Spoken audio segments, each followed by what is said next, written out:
Good evening, everyone. Freilich and Hanukkah. Hope everyone's enjoying. I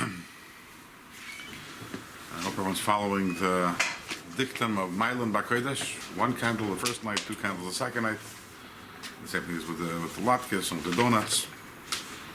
You had your 5 donuts tonight already? I don't want it. Have limited First capacity to that. That's it. Sugar, diabetic, no good. I hear. Okay, so I let you eat it. so you're Yotze. a messed up neshama. Because you're born in a Sephardi body, but if you're an Ashkenazi, you eat latkes, then it's not a problem. There's no That sugar. in also latkes. is oil. There's no sugar. Fat. No, but the salt, the other thing. Watch. When you smell them, So the bottom line is your pleasure and joy is learning Torah. That's what you take your pleasure. Alevai Baruch Hashem. Okay. Yeah. Good evening, everyone. Page Kufrav Beis, opposite of page 242. And today we're going to begin the new part. We're actually going to start talking about the spheres, about the midas.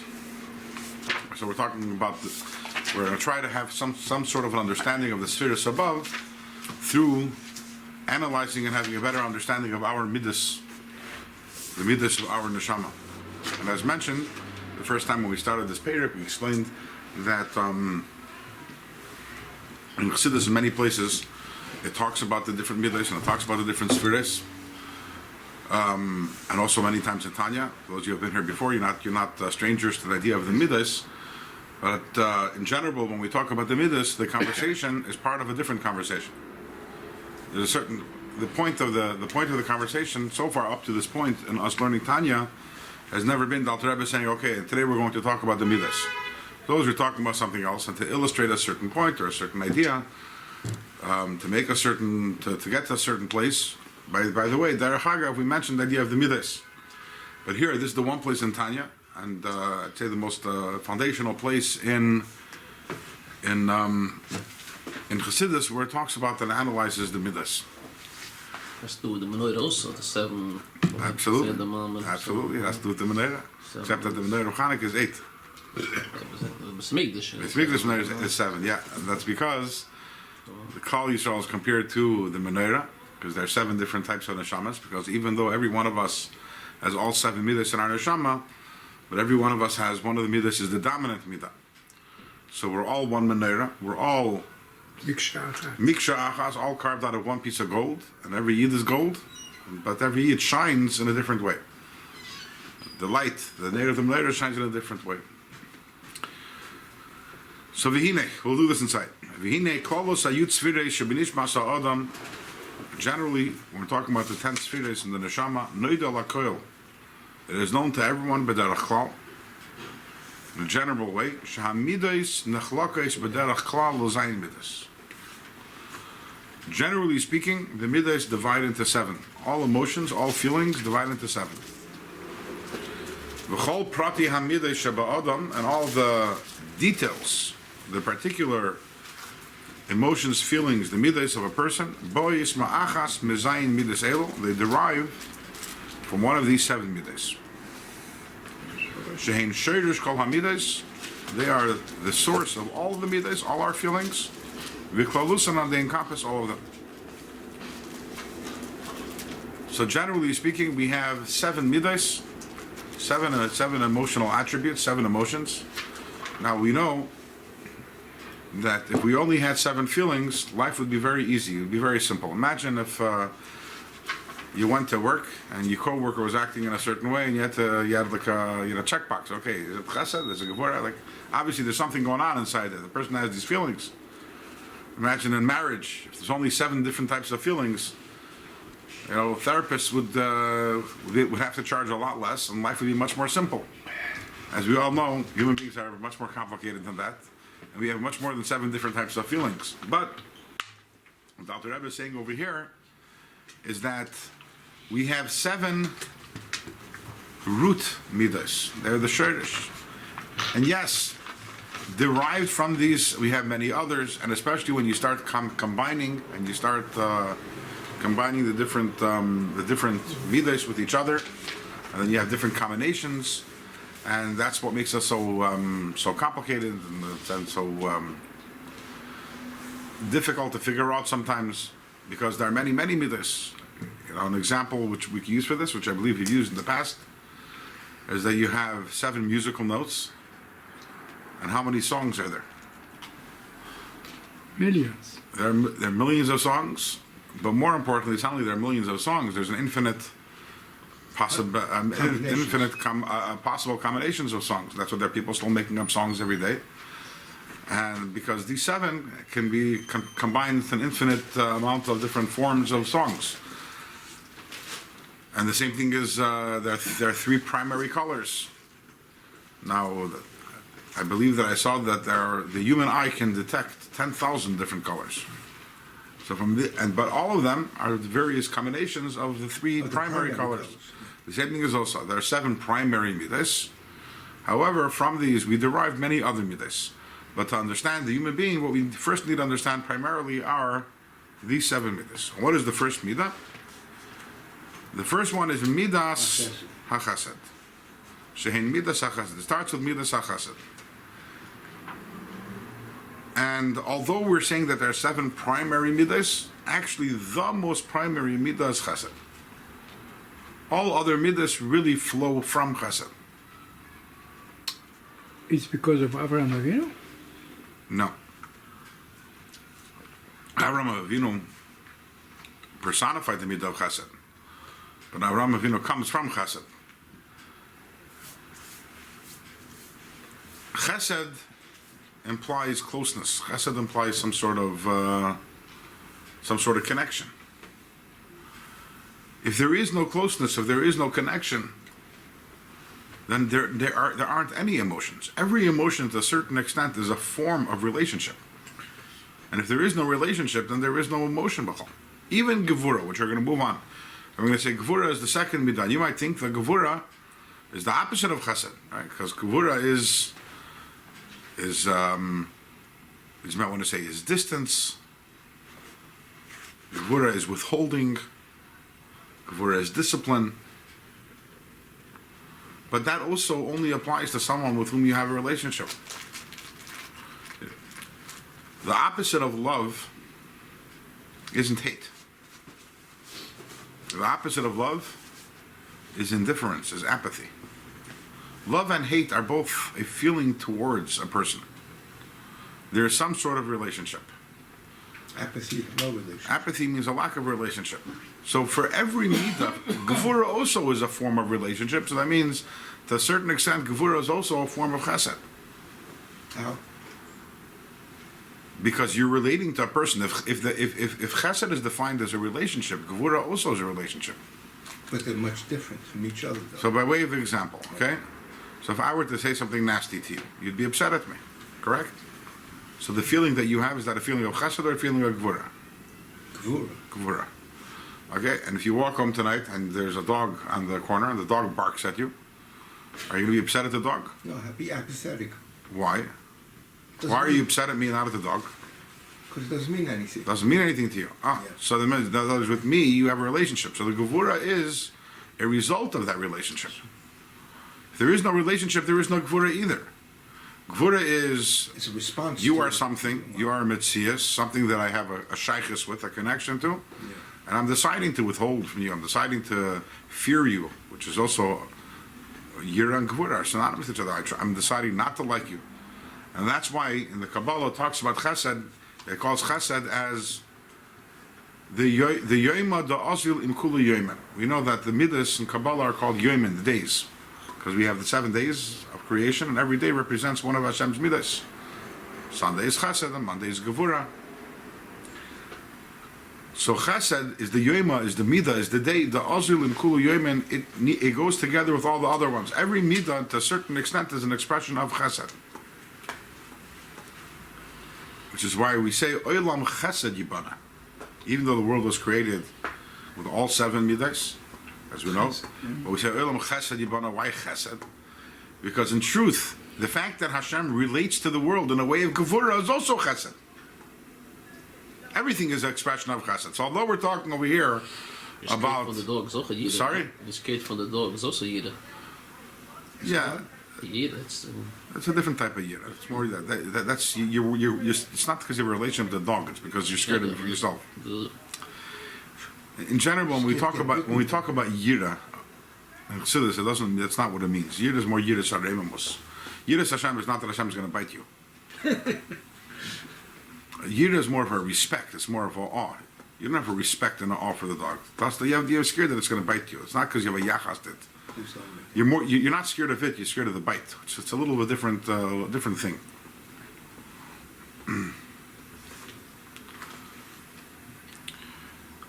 So again, although we're saying that we have 7 primary midas, we're going to see how there are stages to that. Of the 7 primary midas, chesed is the most primary midah. Let's learn a little more about chesed. What is chesed? So chesed is translated as kindness, but what does kindness mean? להשפיע בלי גבול. So it's l'hashpia b'li gvul. Chesed means to give without a limit, to give an infinite amount. Now, no one over here has ever given an infinite amount. Does that mean that no one over here has chesed?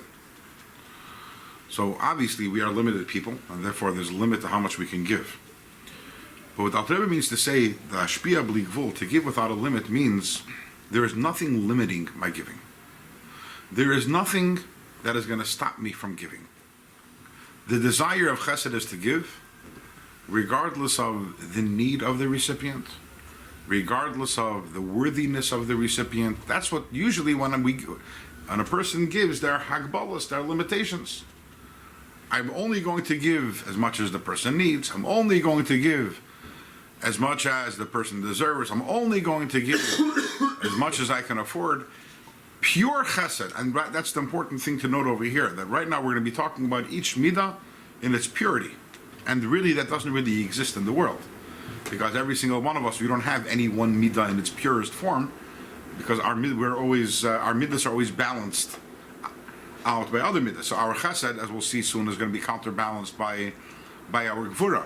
But if you had only chesed, what is chesed demand? Chesed is about giving, and giving b'li gvul, which means giving, and there is nothing that is going to that causes me to pause and say, stop, maybe I shouldn't be giving to this person, or maybe I shouldn't be giving so much. Chesed doesn't recognize that kind of restraint. No holds barred. Chesed is giving, always giving. That is what chesed is.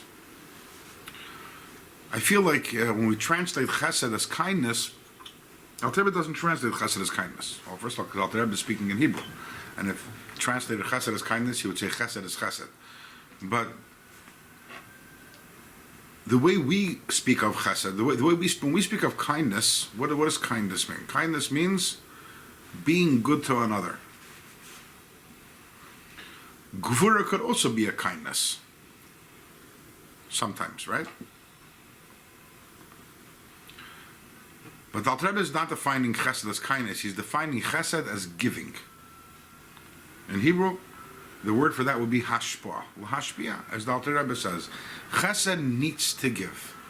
That is the desire of chesed. It always wants to give, it always needs to give. And as we've discussed on different occasions, it's an essential need of chesed is to give. So, you talk about Avraham Avinu, and this is an example that we brought several times in the past, that Avraham Avinu is that when the day after, this is actually the 3rd day after his bris milah, and Hashem made it very hot, so there shouldn't be travelers that are coming around. And Avraham is upset. But why is he upset? Why is he upset? If you see that there's someone in need and you can't provide for them, I can understand why you'd be upset. But there was no one in need. Why was there no one in need? Because it was too hot, so there were no travelers. There was no one who was hungry, there was no one who was thirsty, there was no one who was tired. So this would have been a great opportunity for Avram to say, wow, I get to take a nap. Without any feelings of a guilty conscience whatsoever. But no, Avram is disturbed. He needs to give. Why? Because he's chesed. And chesed is the need to give. Chesed has the need to give. That is chesed. What is the other midah? The opposite of that, midas hagvura, Then you have Midas HaGvura. What is Midas HaGvura? Litzamtzem mila hashpia kolkach. Gvura is the brakes. Gvura says, no, don't give so much. Oi, or shaloi lahashpia. Kol ikar klal. Or Gvura says, don't give it all, depending on the circumstance. Sometimes Gvura says, don't give so much. Sometimes Gvura says, don't give at all.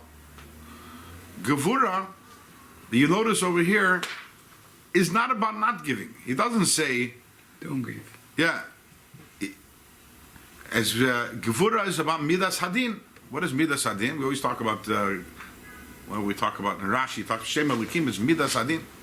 Din and Gevura are synonymous. What does Midas Hadin mean? Din means justice. Justice isn't a bad thing. Justice means that you give out what is deserved. When I get a paycheck from my employer, that's not chesed. That's din. That's Gevura. But Gevura says, Gevura is definitely not lashpia bligvul. It's not. I'm not giving without a limit. There are limits, and sometimes even the person isn't worthy at all.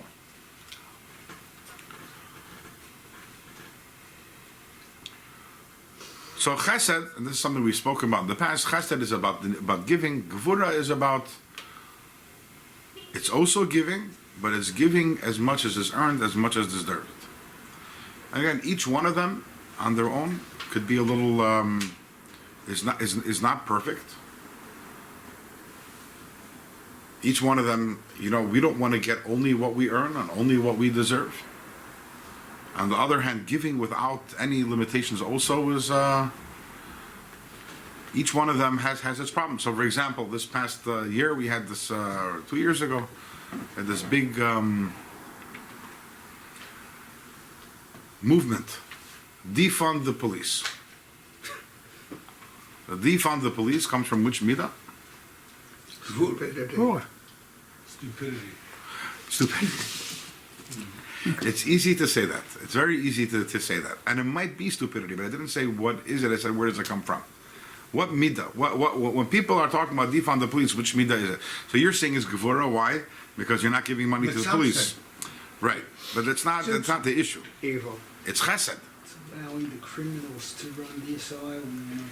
It's a case of unbridled chesed. Why is that? When you say defund the police and close down the prisons, what you're doing is that's an incredible chesed to the criminals. But isn't there also a mamar that says that it's forbidden to be kind to somebody who's a fool? Okay, So how does that contradict what I'm saying? My point exactly is that. My point is that chesed, left on its own, to its own devices, chesed is not very healthy. yes, okay. Okay, That's what I'm saying. but we do have to understand where it comes from. We do have to understand where it comes from. There is this idea of chesed. Chesed means to always give, and yes, to give a second chance and a third chance and a chance and a fourth chance, and what they earned it, whether they deserve the chesed is about giving. It's not only about giving money, giving opportunity, giving a chance. On the other hand, Gevura on its own, is that a society we want to live in? Is Gevura on its own? Where everyone gets exactly what they deserve and as much as they deserve? That's a very tough standard. There's a reason why we come to Hashem on Rosh Hashanah Kippur and we don't say, Hashem, please give us some Gevura. As the pasuk says, Gam b'malachav yasim tohala, the Eibishter, when he looks at his angels, they're also not perfect. So we need Rachmanis, which actually we're going to get to in a second, where Rachmanis is. We didn't get there yet. But ultimately, these are two opposite emotions. And again, chesed is give, give, give. It's about my need to give. Gevura is, no. Chesed is unconditional giving. Gevura is, and chesed does not take in consideration how much the person needs. Chesed does not take in consideration how much the person deserves. Why? Because chesed is not really about the other person. This is something we've spoken about in the past. The reason why chesed doesn't take the other person's need or worthiness in consideration is because chesed is not about the other person. For the real Baal Chesed, it's about my need to give. So you're not worthy? Okay. So you don't need? Okay. I need to give. And by the way, because I need to give, I look at you and somehow or other I find some worthiness in you.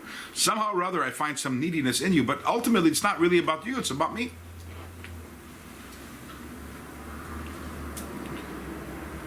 Which is why when you go into a person's house and sometimes they'll say, oh, have a cup of water, have a cookie. And you're like, nah, I'm fine, I'm good. And they get offended. Ever happened to you, Sasso? I think about that for a second. What happened over here? They're being nice, they're being kind. So they're offering you something, and now you inform them that you don't need it. So what should be their response? Why should they be offended? If they wanted to meet your needs, when you notify them that you don't have a need, that should be the end of the story. Why are they offended? Got disappointed. Why? How can they be Well, that's disappointed? their Think about it nature for a to give. second. And there has to be a recipient. Once you understand what chesed is, chesed is about their need to give. And there has to be a recipient for that. So you are doing them a favor by being their recipient and allowing them to express their chesed. Chesed is not about you and your needs. That's the whole point. If chesed was about you and your needs and whether you needed it, whether you deserved it, so then chesed would be examining. And if the moment you say, no, I don't need it, chesed is okay, so then I don't give you. My only reason I wanted to give is because I thought you needed. As soon as I see you don't need and you don't want, I don't have any desire to give it to you. But if chesed is not about the recipient, but chesed is about the benefactor, the fact you don't need it is irrelevant. You have to take it anyways. You know, by going back to the story with Avraham Avinu and the Malachim. So the Malachim come, why? Because Avraham Avinu is in pain. Not the physical pain of the bris milah, that too. But his bigger pain was that he couldn't do chesed. So Avram goes and he runs, Avram, and he goes and he makes a feast for them, and he puts it in front of the Malachim. And what should the Malachim have said? Rabbeinu Avraham, we don't really need to eat. It doesn't do much for us. Malachim don't need to eat. They don't need to eat. Altogether. So it's a waste. It's a waste of time. It's a waste of energy. It's a waste of money, right? But what does the pasuk say? Why did they eat? Because that was the purpose of their coming. Their purpose was that Avram could do kindness. It doesn't make a difference that they didn't need it. Avram needed to give. So they did. Who is doing who a kindness? Think about it for a second. Who is doing who a kindness? The Malachim were doing Avram a kindness by sitting and eating. They didn't need it.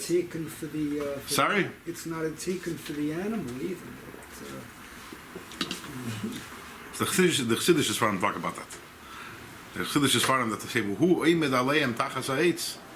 Because of Avram was standing over there for Vayichelu, they were able to be actually misakin. Because Malachim can't be misakin, but because of who oimed aleim, they were able to.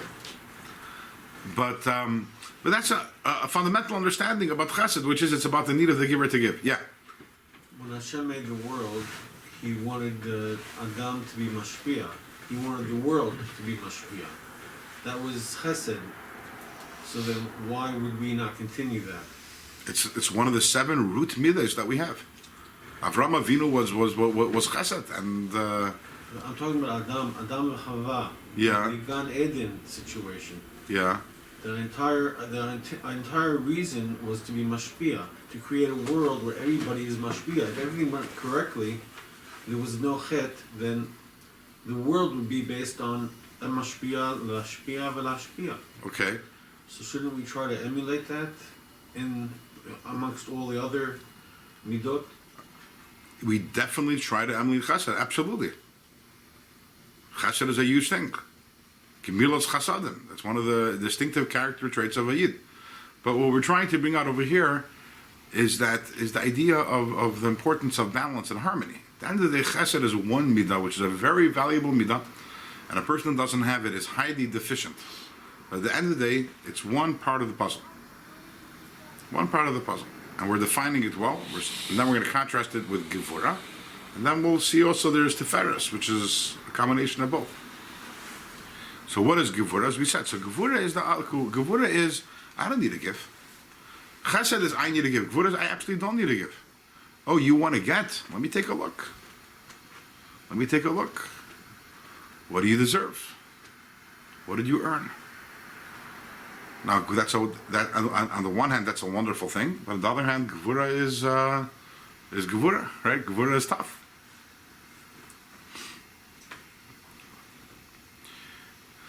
Now, we said that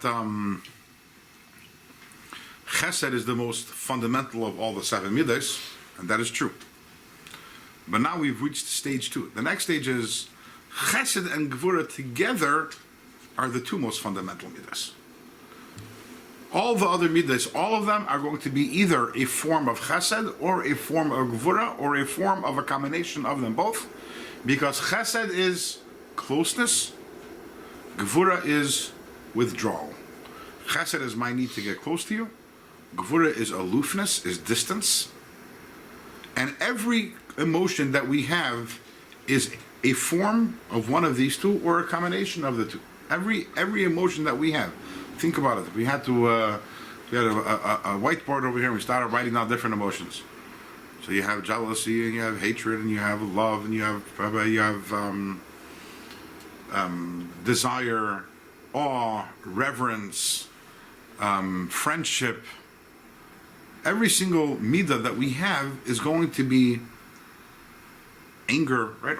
Every single midah is going to be a derivative of either chesed, which means it's a feeling, I have a positive feeling that I have towards something, and gvura is a feeling of distance from something. So chesed and gvura together are going to comprise the 2 most important emotions, which is why in Chassidus, more often than not, when it talks about midas, we'll talk about chesed and gevura. And it very often doesn't go beyond chesed and gevura, because chesed and gevura really include all the other midas. But how do you have a hybrid if one is an antagonist to the other? We're going to find that out. We're going to find that out. Midas are rachamim, and then we have the 3rd midas, teferes, which is also known as rachamim. And rachamim is a hybrid of chesed and gevura. So the answer to your question comes very, very quickly. L'rachim al misha shayich lashon rachmanis alav. And what is rachman? Rachman means to have rachmanis on someone regarding whom the word It has a need for it. who shayich to have rachmanis on that person. V'hi mida memutzas ben gvura lechesed, and that this is somewhere in between. Gvura and chesed, it's memutza, it's in between gvura and chesed. And this obviously leads to the question when we talk about Rachm, what is the difference between Rachmim and Chesed? So here the Alter Rebbe is going to explain the difference between Rachmim and Chesed. What is Chesed? Chesed shehi lashpia l'chol. Chesed is to give to everyone. Gam l'mi shelei shayich lashon rachmanis alav klal. Even someone who the word rachmanis doesn't apply in that person. Why? The person not missing anything. Ve'eni shari b'tzar klal, and it's not in any pain. So chesed, as mentioned, is to give. Even the person, as the Alter Rebbe says, even if the person is not missing anything and isn't in pain. Example being, you walked into the house, you were offered a cookie, and chesed wants you to take it. Now, do you need it? No. Are you in pain? No. Are you hungry? No. Chesed wants you to have it. But this is not Rachmim. Rachmim is not that.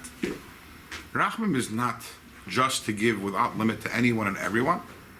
Rachmim is very specific. Rachmim is, he gives to a person or to an entity that is a Rachmanis case. Who's in need. Who's in need, right? So the difference is that Chesed gives regardless of need or worthiness or merit. Gevura gives only based on merit. Rachmim, which is a combination of the two, it gives, but not based on merit, but based on need. So again, Chesed gives regardless of anything. Gevura gives only based on merit. Rachmim gives based on need. If it sees someone needs, it gives even if the person isn't worthy of it. So it's a combination of Chesed and Gevura. It's definitely more liberal than Gevura, because Gevura doesn't give unless the person deserves it, and Rachmim absolutely will give to someone who doesn't deserve it. So it's more liberal than Gevura, but it's more conservative. It's more withholding than Chesed. It's not just unlimited giving to anyone. And as I think we spoke a few months ago on a different share, if I were to open up my window on Hanukkah and start throwing out $100 bills to everyone on the street, that's Chesed. That's chesed. Because I need to give. Who's going to take it? Is it going to be a millionaire? Is it going to be a poor person? Chesed doesn't, it's not really about that. If I put an ad in the local paper and I say that anyone who wants to, who can get tested on a Masechta Gemara Balpeh, come and I'll give you $100, that is Poor. Gevura. And if I come and I say anyone who is poor, come and will get $100, that is Rachman. That is Teferes. That's the Chesed, Gevura, and Teferes. It's a good example. It's good that it's Hanukkah. We get to have a good example. Yeah. So according to this, Chesed is the most radical on one side, Gevura is the most radical on another side, and Rachamim is somewhere in between. So that answers your question how Rachamim takes, it agrees with Gevura that not everyone has to get. It agrees with Chesed, however, that not to judge based on on merit, but it is based on need, which is why when it comes to Seres Yemei Tshuva, we're continuously talking about Hashem's Rachamim. Avinu Malkeinu is Chayr Rachamecha. In general, we talk about Rachamim. When we're talking about Hashem, we talk about His Rachamim much more than we talk about His Chesed. Avinu Avarachman Hamerachim Racham Na'aleinu. Even in Chanukah, Va'ata Berachamecha Harabim Amadata Lahem Be'is Tzarasam, which I think is an indication of the fact that Chanukah was a case of Rachamim of Hashem. We didn't deserve the miracle of Chanukah, which is actually something which is unusual about Chanukah, and which makes it different than every other Yom Tov. That every other Yom Tov, it was a result of Avodah which the Yidden did and the Tshuva that the Yidden did. For example, Purim, there was a big Zera, but we know that Mordechai then, he was Makal Kehillas, he gathered together the Yidden and they did Tshuva and they fasted, and that averted the Gzeira. Chanukah, interestingly, sadly, most of the Yidden at that time were Misyavna. Most of the Yidden were on the side of the Hellenists. We were not worthy of that time of a Nes. We're not worthy of it. And nevertheless, v'yata berachamecha harabim, not bechesed. And obviously it's not Gevura, but the Rachmim, the Eibishter saw the need, and that's why the Eibishter had a Rachmim, and the Eibishter came to our defense, and that's really the biggest miracle of Hanukkah.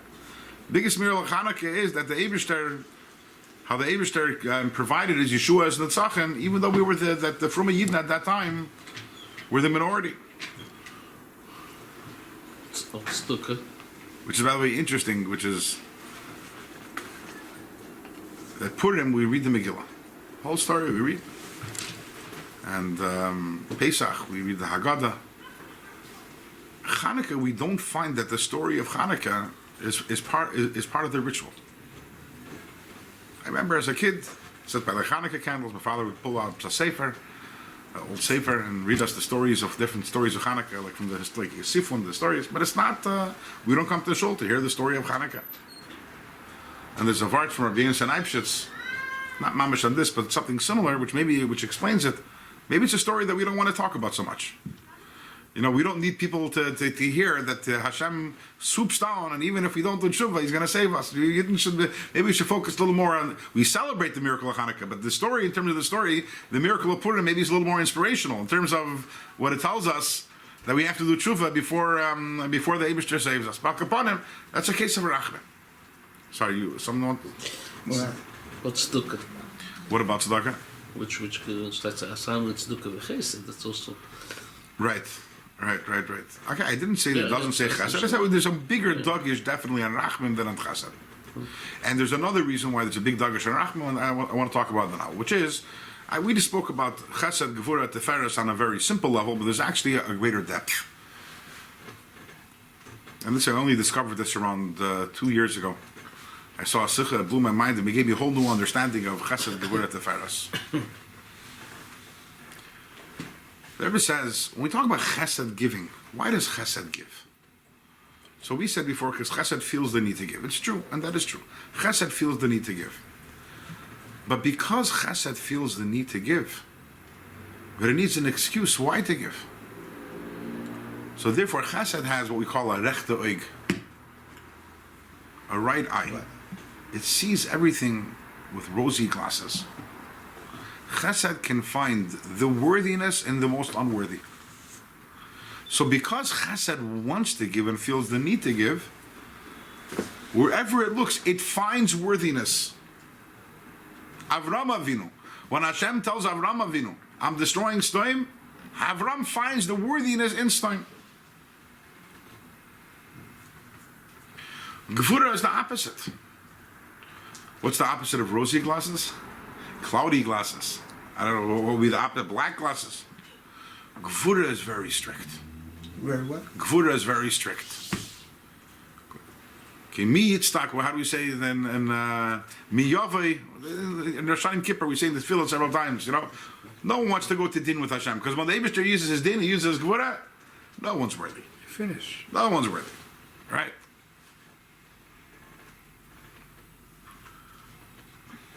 Mi yitztak lefanecha badin, right? So Gevura in that way is the exact opposite of Chesed. Chesed looks at everything and says, "Oh, look at that! Like a you have this beautiful aspect in you, and you did this mitzvah and you did that." So Chesed is always giving. Why? Because it wants to give. But because it wants to give, it needs to find some sort of justification for its giving. So Chesed finds the beauty within everything, the worthiness within everything. Gevura finds the worthiness in nothing. I mean, I'm not going to say within nothing. It looks for the chesron. But what? Looks for the chesron. It says ayin love. So Yeah, it's very, very strict, and therefore Gevura, it's very hard to get anything out of Gevura. Because the nature of Gevura is not to give, and therefore any fault, and it finds, it suddenly you become unworthy. But what's interesting is that but both Chesed and Gevura, they agree on something. What do they both agree on? They both agree that you only give to someone who's worthy. That's not the question. They both agree on that. What is the question? Where do they disagree? when you're unworthy. No, they disagree. Both Chesed and Gevura will look at Sasan. Chesed will say he's the most amazing person in the world and deserves to get Ad Blidai. And Gevura will say, Peh. Sasan. I like Chesed. You like Chesed, right?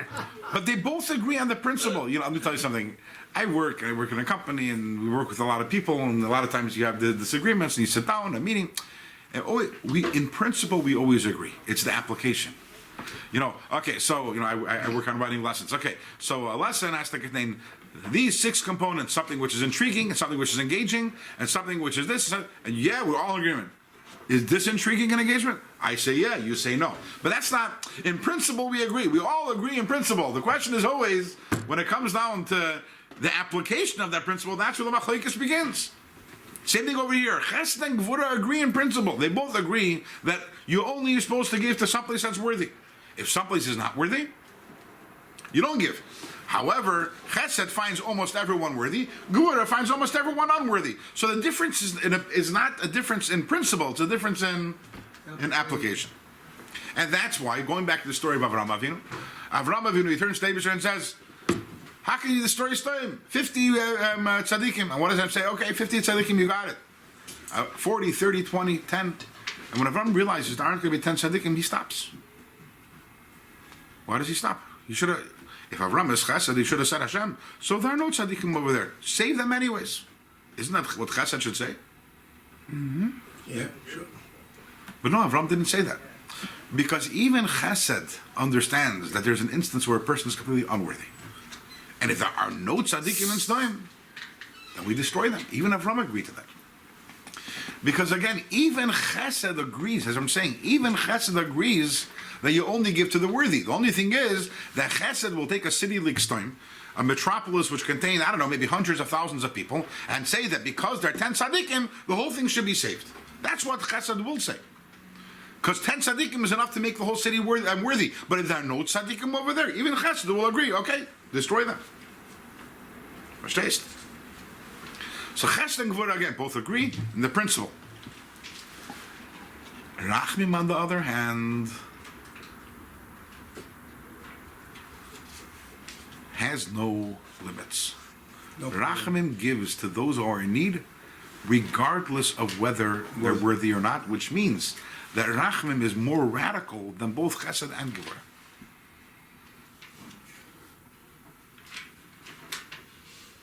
And that's why in Aseret Simi Trufa, we speak about Rachamim. Because Rachmim is truly unlimited. Truly unlimited. And where do we see that? So this is something that we've talked about in the past. Is that in the Mishkan was made up of krashim. And the krashim stood, these were slats of wood, they stood. Now what kept them together? So they were called brichim. Brichim. Brichim are poles that went through the wood and held them together. So the krashim stood and the brichim went through horizontally. That's the right word, horizontally? Yeah, horizontally, through the rings. They have rings. So every wall had 5 brichim. Each of the wall had 5 brichim, and you had altogether you had 3. You had three columns of brichim, but you had on the top you had 2 brichim. One went halfway, the other one went halfway. And the bottom you had 2 brichim. One went halfway, the other one halfway. And in the middle you had what's called the briach atikain. And mavriach min hakotza lakotza went all the way through. All the way through. And that's rachman. Chesed doesn't go all the way to the bottom. Doesn't go all the way from top to the bottom. Gevura doesn't go all the way from top to the bottom. Chesed is the top briach. It gets cut off in the middle. Gevura is the bottom briach. It gets cut off in the middle. The one that goes from end to end is the Feres, is Rachman. Rachman, because the end of the day, Chesed has a limit. For sure, Gevura has it. And by the way, So why didn't Abraham plead to HaKodesh Baruch Hu for Rachmanis? because that wasn't his midah. He was midah Chesed. But you're saying that everybody has all the midas. But his dominant midah was midah Chesed. But You want to talk about who exhibited Rachman? Was Moshe Rabbeinu. When Moshe Rabbeinu turned to Hashem and said, "V'ayim mechenim ha-mesifrecha asher kasafta," he didn't tell Hashem that they're worthy in any way. He didn't make any argument. Maybe they're tzaddikim. He was like, "Forgive them." Period.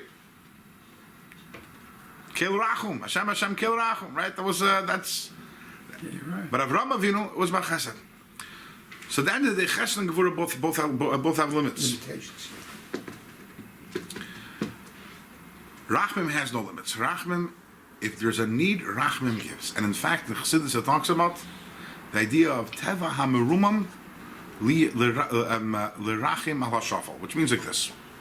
At the end of the day, Chesed and Gevura, because Chesed also requires worthiness, Chesed and Gevura are only there when there's a connection and a relationship between the giver and the recipient. yeah. Rachmim doesn't require that. So for example, you're walking on the street and you see a cat and the cat has a broken leg. Do you feel love for the cat? No. Do you feel rachmim for the cat? Sorry? Rachmim, yeah. Chesed, not ava, but rachmim, yeah. Yeah. Rachmanis. Yeah. Because you can't love a cat. Okay, if you have a pet, maybe you develop a relationship, but I'm talking about the cat on the street. You don't have a love for that cat. You have no relationship with the cat. And if there is no relationship, there is no chesed. And there is no gevura. What there could be is rachman. Well, people that have that love animals. I know. So they develop a relationship. I'm talking specifically about the stray cat on the street. You have no connection, you have no relationship. There are people that feel that way. They love animals. Rachmim. They feel rachmim on these animals. There might be exceptions, but as a general rule, I'll give you another example. Okay? You see a criminal. A criminal is in jail. A criminal who deserves to be in jail. Do you have ava for that criminal? No. Rachmim on that criminal? Yes. Yeah? A human being, that's rachmim. You find out there's a person who's in jail for many years, and it's a different. Now, does he deserve? It's not about whether he deserves it or not. But the point, the point over here is, why don't I feel ava? Because I have no relationship with him. And why do I have no relationship? Because he's a disgusting criminal. But rachamim transcends those bounds. Rachamim transcends the bounds. I don't have to have a relationship. In fact, as we mentioned earlier, in Chassidus it says, the higher the person, the more the nature of the person is to have rachmanis on the lowly. In relationships, you relate to someone who's close to you. In rachmim, you relate to someone even who's very distant from you. Why? Going back to what we said earlier. Chesed and Gvura both agree on the principle of worthiness. If someone, a cat, is worthy of my of my love, Rachmim is not about worthiness in any which way. Rachmim doesn't have any, it has no limitations whatsoever. So the Rabbi, like when Mayor Dinkins went to the Rabbi said that he was worried about the people in Chinatown, like the Chinese people. The Rabbi said they're very law-abiding and they get like looked over. So is that like, give a reason that, like, okay, they're very good citizens and we should look after them? So is that like something? Maybe you don't want to explain like an example, Rabbi. Like, is that something? You're asking if that's chesed or if that's rachmim? Yeah. I don't know. It's a good question. I mean, there are many ways of analyzing it. Rachman. But, and now we understand when we come to the Eibishter, we come on Rosh Hashanah Yom Kippur, we ask specifically for Rachman. For these two reasons. And Rachman is very radical. On the one hand, Rachman is only for those who need. So it's not, there's an advantage of chesed over Rachman. Because chesed is, it gives to everyone without any limitations. On the other hand, chesed has its limitations. Because chesed, ultimately, you need to have some sort of worthiness and some sort of relationship to be able to get chesed. Rachmim is only for those who need. So that's, in that way, it's more limited than chesed. But if you are in need, then there's no limitation to the rachmim. Even if there is no relationship involved, and even if you're absolutely unworthy, rachmim still extends towards you. Yeah. What about Kol Yisrael Arevim Ze Laze? Where this taking us? Chesed, Rachmim, Gvura. Kol Yisrael Arevim Ze Laze. Where does that come from? That's not a midah, that's a halacha. It's a halacha.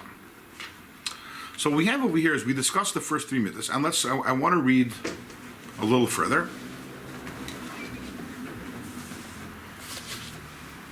Oh, b'gdei tiferet. Well, the fi shehi memida memutzas, because rachmim is between chesed and gvura. Right, chesed is giving to everyone, gvura is giving to almost no one. Rachmim is somewhere in between. It's not giving to everyone, but it's also giving more than no one. Somewhere in the middle. Nikras teferes, it's called beauty. Why? Kimei big day teferes, the beautiful clothing al derech mashal. Shu beged shavua begavanim harba, which is a garment which is contains in it many colors. Uravim bay, mixed into it. Bedarach shu teferes v'noy, in a way that's beautiful. Mashein kein beged at shavua begavan echad, as opposed to a garment which only has one color. Leishayich bei loshen tiferes, you can't say it's beautiful. A garment that has one color, you can't say about it that it's beautiful.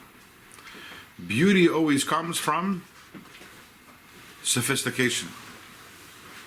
Beauty always comes from the mixing of elements. If you have one color, that's not beautiful. Now you're going to say, well, it is beautiful. I have a black coat and it's beautiful. But why is it beautiful? Probably because it contrasts with your white shirt, and with your red socks, and with your yellow tie, or with your color skin or color hair.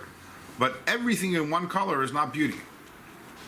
So for clothing to be beautiful, it has to contain within the different colors. And if it's one color, it could be part of an ensemble or something. But ultimately, something, you know, you go to the store, you can't buy a piece of art, and the piece of art is a canvas which is painted orange. That's not beautiful. Although today with modern art, I'm not sure. But I'm talking about yeah, I want to sell you a beautiful piece of art. It's green. It's green. That's not art. That's not teferes. And the same thing is in food. It's green. I'll give you an apple. Okay, an apple's good, but you don't go to a 5-star restaurant. They don't put in your plate a piece of table on your plate an apple. Oh, the baked apple. With different ingredients, half of which you don't recognize. And they don't come and they don't take a piece of chicken and boil it in water and put it or even grill it. Beauty in every area of life is about a combination of different entities that come together. And by the way, the biggest beauty is when you have clashing elements that come together. The best cookies have salt in them. Or you have the saltwater taffies, right? That's what it's called. It's sweet, and so yeah, that's the teferes. And the same thing is also chesed on its own is not beautiful. Gvura on its own is not beautiful. Rachmim is beautiful, and that's why Rachmim is called teferes. So again, we have Rachmim. Chesed is about giving. Gvura is about being very stingy in giving, and the middle ground is I don't give to everyone, but I give to those who are in need, and that is Rachim. So that's Chesed, Gevura, and Tiferes. So we started off today saying that the primary midah is Chesed. Then we moved on and said the primary two midas are Chesed and Gevura.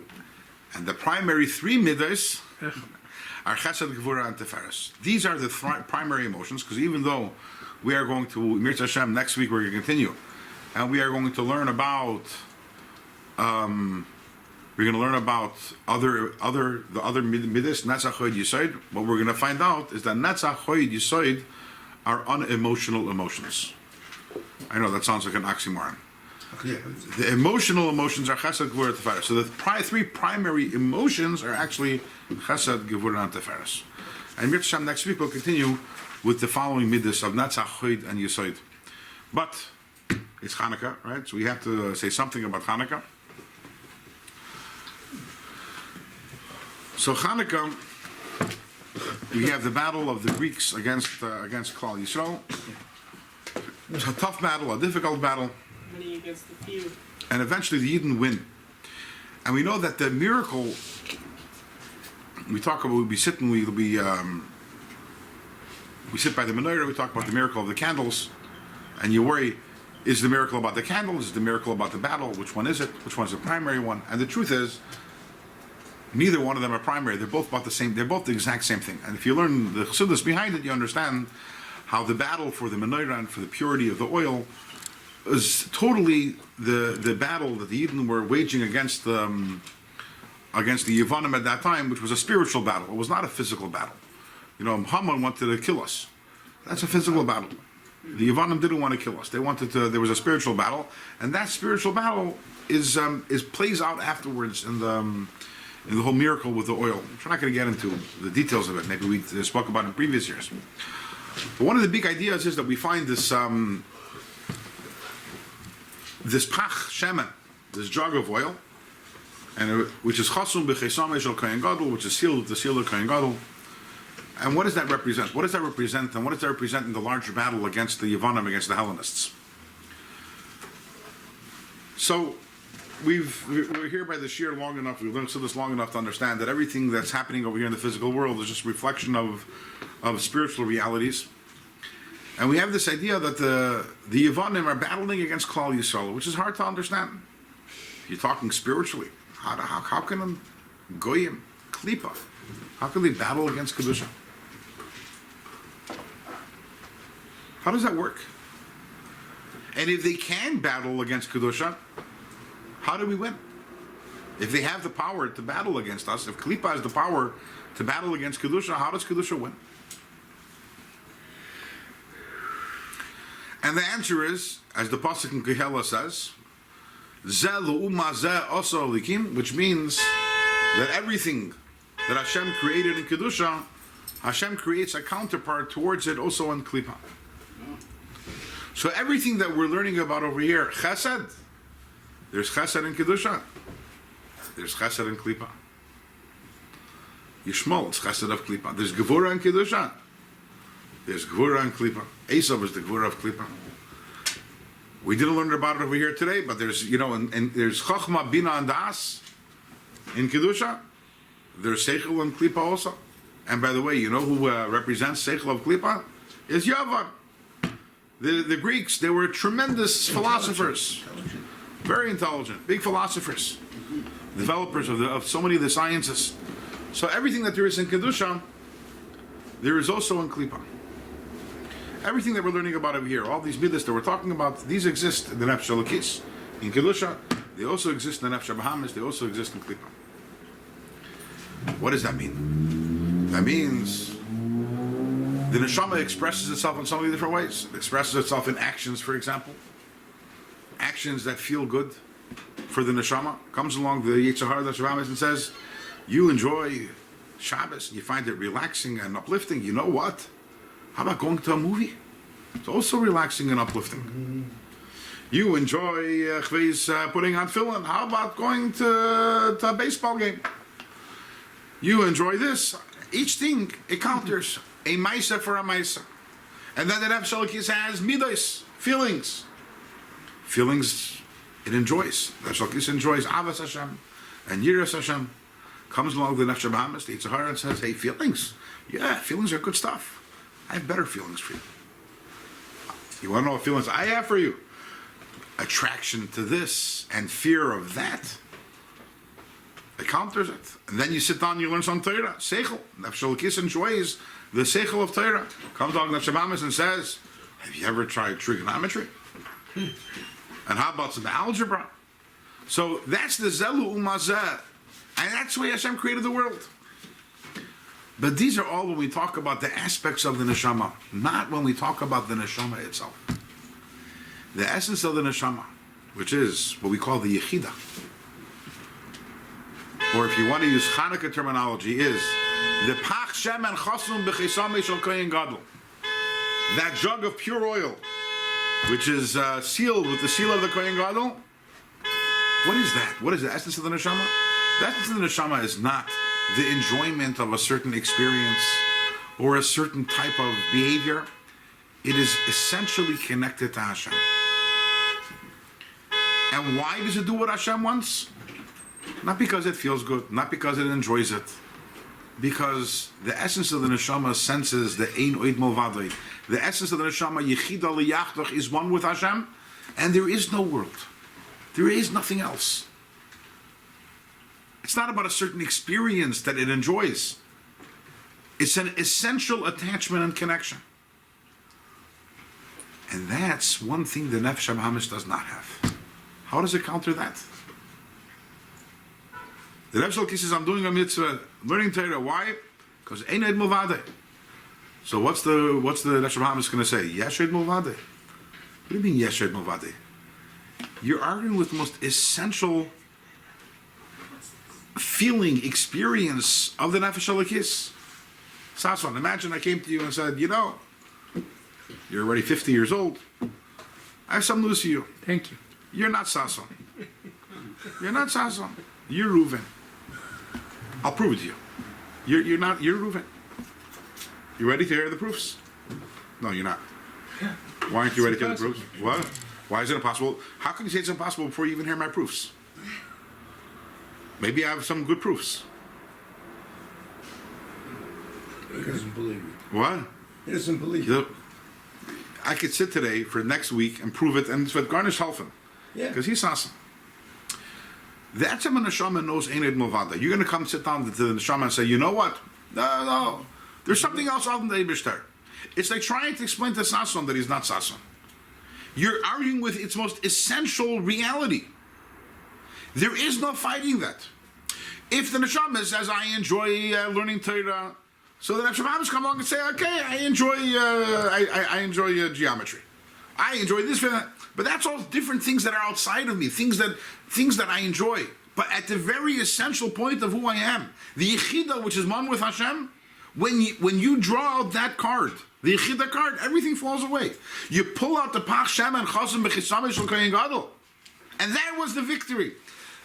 You understand how the victory against the Greeks, the victory of the Greeks was on the Chashmonoim. They reached deep within.